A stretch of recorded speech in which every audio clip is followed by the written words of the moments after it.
ಇವಾಗಲೇ ಯಾರು city application ಹಾಕಿದ್ರ ನೀವೆಲ್ಲರೂ ಕೂಡ ಕೇಳ್ತಾ ಇರೋದು ಒಂದೇ ಪ್ರಶ್ನೆ. ಇವಾಗ ನಾನು ಡಾಕ್ಯುಮೆಂಟ್ ವೆರಿಫಿಕೇಶನ್ಗೆ ಹೋಗ್ಬೇಕಾ ಹೋಗ್ಬಾರ್ದು ಅಂತ ಕೇಳ್ತೀರಾ. ಯಾಕಂದ್ರೆ ಡಾಕ್ಯುಮೆಂಟ್ ವೆರಿಫಿಕೇಶನ್ ಅದು ತುಂಬಾನೇ ಇಂಪಾರ್ಟೆಂಟ್ ಪ್ರೊಸೆಸ್. ಅದನ್ನ ಮಿಸ್ ಮಾಡ್ಕೋತು ಅಂದ್ರೆ ನಿಮ್ಗೆ ರಿಸರ್ವೇಶನ್ ಗಳೆಲ್ಲ ಕೂಡ ಕ್ಯಾನ್ಸಲ್ ಆಗುತ್ತೆ. ನಿಮ್ಗೆ ಫ್ಯೂಚರ್ ಅಲ್ಲಿ ಕೌನ್ಸಿಲಿಂಗ್ ಅಲ್ಲಿ ತುಂಬಾ ಪ್ರಾಬ್ಲಮ್ ಆಗುತ್ತೆ. ಅದಕ್ಕೋಸ್ಕರ ಈ ಒಂದು ವಿಡಿಯೋ ನಿಮಗೆ ತುಂಬಾನೇ ಇಂಪಾರ್ಟೆಂಟ್ ಆಗಿರುತ್ತೆ. ನೀವೇನಾದ್ರೂ ಕರ್ನಾಟಕದಲ್ಲಿ ಸಿಇಟಿ ಮತ್ತೆ ನೀಟ್ ಕೌನ್ಸಿಲಿಂಗ್ ಅಟೆಂಡ್ ಮಾಡ್ತಾ ಇರೋದ್ರೆ ವಿಡಿಯೋನ ಗಮನ ಇಟ್ಟು ಕೊನೆವರೆಗೂ ಕೂಡ ನೋಡಿ. ಎಲ್ಲಾ ವಿಷಯದ ಬಗ್ಗೆ ಕೂಡ ತಿಳಿಸ್ಕೊಡ್ತೀನಿ. ಅದಕ್ಕಿಂತ ಮುಂಚೆ ಯಾರು ಚಾನಲ್ ಸಬ್ಸ್ಕ್ರೈಬ್ ಮಾಡ್ಕೊಂಡ್ರಲ್ಲ ಪ್ರತಿಯೊಬ್ರು ಕೂಡ ಸಬ್ಸ್ಕ್ರೈಬ್ ಮಾಡ್ಕೊಳ್ಳಿ. ಹಾಗೆ ಪ್ರತಿಯೊಬ್ರು ಕೂಡ ವಿಡಿಯೋಗೊಂದು ಲೈಕ್ ಕೊಡಿ. ಇವಾಗ ನಾವು ಡೈರೆಕ್ಟ್ ಆಗಿ ವಿಡಿಯೋ ಬಗ್ಗೆ ಬರೋಣ. ಇಲ್ಲಿ ಕೆ ಅವರು ಅಪ್ಲಿಕೇಶನ್ ಓಪನ್ ಮಾಡಿದ್ರು. ಓಪನ್ ಮಾಡಾದ್ಮೇಲೆ ಅಪ್ಲಿಕೇಶನ್ ನೀವೆಲ್ಲರೂ ಕೂಡ ಆಲ್ಮೋಸ್ಟ್ ಫಿಲ್ ಅಪ್ ಮಾಡಿದ್ರೆ, ಎಷ್ಟು ಜನ ಇನ್ನೂ ಅಪ್ಲಿಕೇಶನ್ ಫಿಲ್ ಅಪ್ ಮಾಡಿಲ್ಲ, ನಿಮ್ಗೆ ಲಾಸ್ಟ್ ಡೇಟ್ ಬಂದ್ಬಿಟ್ಟು ಫೆಬ್ರವರಿ 24ನೇ ತಾರೀಕು ಆಗಿರುತ್ತೆ. ಅಷ್ಟರ ಒಳಗಡೆ ಫಿಲ್ ಅಪ್ ಮಾಡಿ. ನೀವಾಗ್ಲೇ ಯಾರು ಅಪ್ಲಿಕೇಶನ್ ಫಿಲ್ ಅಪ್ ಮಾಡಿದ್ರಾ, ಫಿಲ್ ಅಪ್ ಮಾಡಾದ್ಮೇಲೆ ಫೈನಲ್ ಪ್ರಿಂಟ್ ಔಟ್ ನ ಈ ರೀತಿ ತಗೊಂಡಿದ್ರ, ನೀವೆಲ್ಲರಿಗೂ ಕೂಡ ಒಂದು ಕನ್ಫ್ಯೂಷನ್ ಕ್ರಿಯೇಟ್ ಆಗಿದೆ. ಇವಾಗ ನಾನು ಡಾಕ್ಯುಮೆಂಟ್ ವೆರಿಫಿಕೇಶನ್ಗೆ ಹೋಗ್ಬೇಕಾ ನಮ್ಮ ಕಾಲೇಜ್ಗೆ ಹೋಗ್ಬಾರ್ದು ಅನ್ನೋದು ಇದ್ರ ಬಗ್ಗೆ ತಿಳಿಸ್ಕೊಡ್ತೀನಿ. ಅದಕ್ಕಿಂತ ಮುಂಚೆ ನೀವು KCET ಒಂದು ಒಳ್ಳೆ ಸ್ಕೋರ್ ಮಾಡ್ಬೇಕಂದ್ರೆ ಒಂದು ಒಳ್ಳೆ ಬುಕ್ ಒಂದು ಡೆಫಿನೆಟ್ಲಿ ನಿಮ್ಮ ಹತ್ರ ಇರಲೇಬೇಕಾಗುತ್ತೆ. ಈ ಒಂದು ಬುಕ್ ನಿಮ್ಮ KCET ಎಕ್ಸಾಮ್ ಅಲ್ಲಿ ಒಂದು ಗೇಮ್ ಚೇಂಜರ್ ಆಗಿ ಒಂದು ಪರ್ಫಾರ್ಮ್ ಮಾಡುತ್ತೆ ಅಂತ ಹೇಳ್ಬೋದು. ಯಾಕೆಂದ್ರೆ ಈ ಒಂದು ಬುಕ್ ಅಲ್ಲಿ ನಿಮಗೆ 19 ಇಯರ್ಸ್ ಒಂದು ಸಾಲ್ವ್ಡ್ ಕ್ವಶನ್ ಪೇಪರ್ ಸಿಗುತ್ತೆ. PCMB 4 ಸಬ್ಜೆಕ್ಟ್ ಕೂಡ ಕವರ್ ಆಗಿರುತ್ತೆ. ಮತ್ತೆ ಇನ್ನೊಂದು ಗುಡ್ ಥಿಂಗ್ ಏನಂದ್ರೆ ಇಲ್ಲಿ ಪ್ರತಿಯೊಂದು ಲೆಸನ್ಸ್ ಅಲ್ಲೂ ಕೂಡ ಲಾಸ್ಟ್ 5 ಇಯರ್ಸ್ ಅಲ್ಲಿ ಯಾವ ರೀತಿ ಕ್ವಶನ್ ಗಳನ್ನ ಕೇಳ್ತಾ ಇದ್ದಾರೆ, ಎಷ್ಟೆಷ್ಟು ಮಾರ್ಕ್ಸ್ ಡೀಟೇಲ್ಸ್ ಇದೆ. ಮತ್ತೆ ಇನ್ನೊಂದು ಬೆನಿಫಿಟ್ ಕೂಡ ನೀವು ನೋಡಬಹುದಾಗಿರುತ್ತೆ.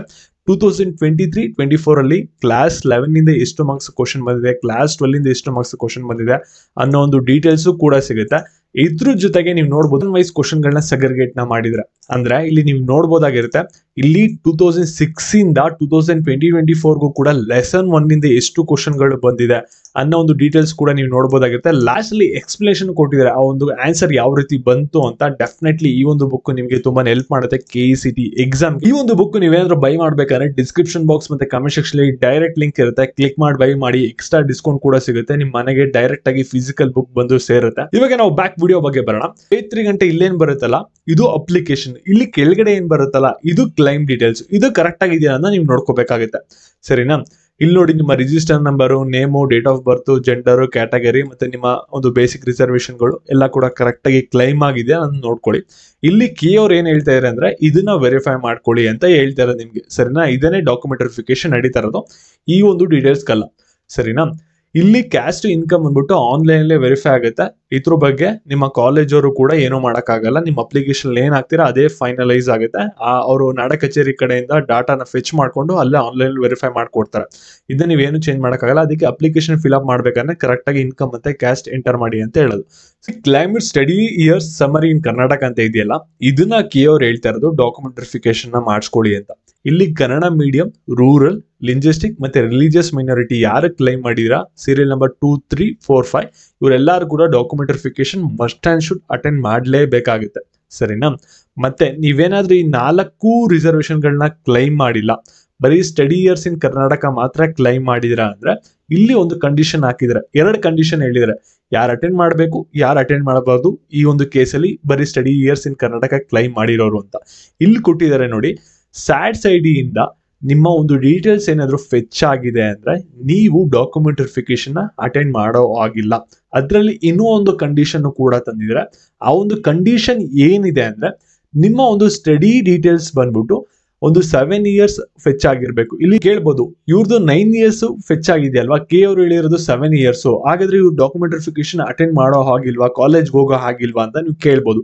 ಇದು ಬಂದ್ಬಿಟ್ಟು ನಮಗೆ ಅಪ್ಲಿಕೇಶನ್ ಗೊತ್ತಾಗಲ್ಲ. ನೀವೇನ್ ಮಾಡ್ಬೇಕಾಗುತ್ತೆ ಅಂದ್ರೆ ನೀವು ಅಪ್ಲಿಕೇಶನ್ ಕೀ ಏನಿದೆಯಲ್ಲ ಒಂದು ಪೋರ್ಟಲ್, ಒಂದು ಅಪ್ಲಿಕೇಶನ್ ಫಿಲ್ಲಿಂಗ್ ಪೋರ್ಟಲ್ ಅಲ್ಲಿ ಹೋಗ್ಬಿಟ್ಟು ಸ್ಟಡಿ ಡೀಟೇಲ್ಸ್ ಟ್ಯಾಬ್ ನ ಓಪನ್ ಮಾಡ್ಕೋಬೇಕು. ಓಪನ್ ಮಾಡ್ಕೊಂಡಾದಾಗ ಏನಾಗುತ್ತೆ ಅಂದ್ರೆ ಅಲ್ಲಿ ಸ್ಯಾಟ್ ಸೈಡ್ ಇಂದ ನಿಮ್ಮ ಡೀಟೇಲ್ಸ್ ಬಂದ್ಬಿಟ್ಟು ಎಷ್ಟು ಫೆಚ್ ಆಗಿದೆ, ಯಾವ ಕ್ಲಾಸ್ ಫೆಚ್ ಆಗಿದೆ ಅನ್ನೋದು ನೀವು ಅಲ್ಲಿ ನೋಡ್ಕೋಬೇಕು. ಅಲ್ಲೇನಾದ್ರೂ ನಿಮ್ದು 10th ಅಥವಾ 12th ಕೂಡ ಫೆಚ್ ಆಗಿದೆ, 2ರಲ್ಲಿ ಒಂದು ಫೆಚ್ ಆಗಿರ್ಬೇಕು 7 ಇಯರ್ಸ್ ಕೊಂಡು ಅಂತ ತಗೊಂಡಾಗ ಆ ಒಂದು ಕೇಸಲ್ಲಿ ಏನಾಗುತ್ತೆ ಅಂದ್ರೆ ನೀವು ಡಾಕ್ಯುಮೆಂಟ್ ವೆರಿಫಿಕೇಶನ್ಗೆ ಹೋಗೋ ಅಗತ್ಯ ಇರಲ್ಲ.